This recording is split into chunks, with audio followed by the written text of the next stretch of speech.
Thank you, Mr. Lieutenant Governor. Good morning, Nebraskans. Good morning, colleagues.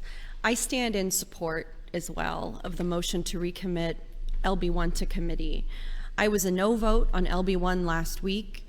I think that if you look at the way that these congressional districts have been drawn, I do think they're drawn in a partisan way. And this is something that the people of Nebraska said too when they came in to testify on the different maps that we had in Grand Island and Lincoln and Omaha. Especially in Omaha, in my congressional district where my constituents came to testify, LB1 was not a map that worked for them. But I'd like to stand up and share some ongoing concerns that I have about our process here with the redistricting maps that we're doing. On LB1, on the congressional maps and on the legislative maps, we had an agreement as a body that in order to build trust and to keep the trust that we need in order to get this done in such a short amount of time, that these maps were going to move together. And I thought we had a deal, and now this morning I find out that for the third time from the speaker, he's broken the deal. The deal was that on the legislative maps, there would be no substantive changes between general file and select file. We knew that we would have the opportunity to tweak, was the word, quote, tweak, unquote, the districts, and change a couple lines here and there, which I think made a lot of sense. For example, in my district, District 8, which butts against Senator McKinney's district, District 11,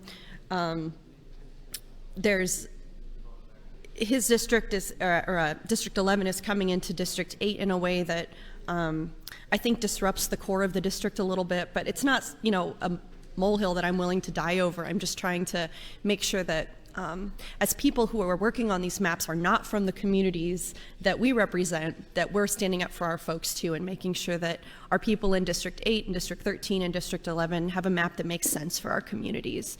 In terms of the neighborhoods and the affiliations and the organizations that we already have there. So that's an example of a tweak, because it doesn't change really the demographics of our district. It doesn't change the party registration or anything like that of our districts. It's not gerrymandering. It's making sure that the communities actually are represented by the district lines that we draw. That's an example of a tweak.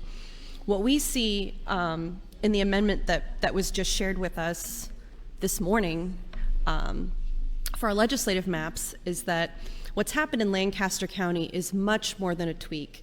It's redrawing lines in a really substantive way. And when the maps have to move together, when there's a map that was apparently agreed to at 8:30 a.m. today that I haven't seen, we just had a 3-day weekend, colleagues. And so why am I seeing maps? Why are we all seeing maps at 8:30 today when we had all of this time to get something done?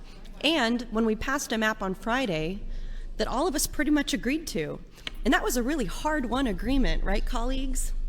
We thought that we would be here all day Friday. We thought we'd be here all day Saturday.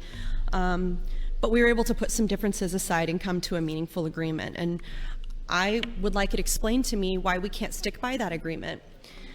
It makes sense to do some tweaks, like I said, but those tweaks have to be done in good faith. And when I see the amendment that's come out for the legislative map, and I see that's not a tweak, that's a huge change, and that it advantages one party in a way that's really unfair, I feel duped.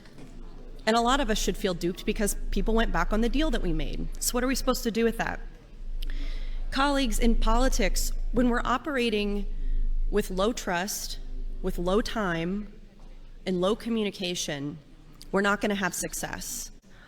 I would look at these deficits that we have of time, trust, and communication and say, what of these things is in our control that we can raise the level on? Well, we can't really add more time. We can take this into January, but I think there's an agreement in here that none of us really want to do that. We can increase the trust, but that would be a choice, and I don't think anybody feels safe making that choice in this body. But we can really increase the communication. That's the easiest thing that we can do. Nobody should be seeing maps at 8:30 a.m. on Tuesday morning, the day before we're supposed to be voting on it, especially when the public hasn't had a chance to see that map either and be communicated with. So the communication has to rise. The time probably can't rise, but if we can increase the communication, I think that we'll see the trust increase as well, and then we'll have more luck and we'll be able to move forward. And I hope that we're able to do that today. Thank you, Mr. President.